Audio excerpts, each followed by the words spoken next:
ஹலோங்க, it's Tuesday night. இன்றைக்கி நைட்டுக்கு dinner பார்த்திங்கன்னா ரவா தோசை தான் செய்யலான்னு ரெடி பண்ணிகிட்ருக்கேன்.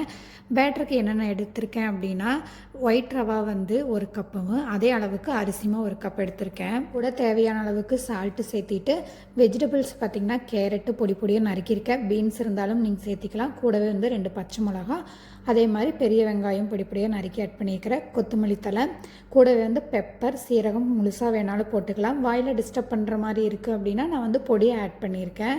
கூடவே நறுக்கிய இஞ்சி, 2 ஸ்பூன் வந்து தயிரை ஆட் பண்ணிவிட்டு தண்ணி நிறையாவே சேர்த்தி பேட்டர் நல்லா கலக்கி ஒரு 1/2 hour டிஸ்டர்ப் பண்ணாமல் அப்படியே வச்சிடலாம்.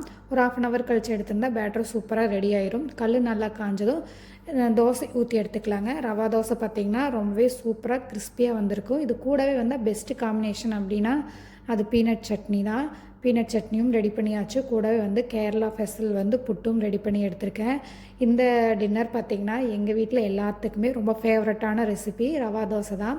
ரவா தோசை, பீனட் சட்னி அண்டு வந்து கேரளா ஃபெசல் புட்டு, இது எல்லாமே இன்றைக்கி டின்னருக்கு செஞ்சு சூப்பராக சாப்பிட்டாச்சுங்க.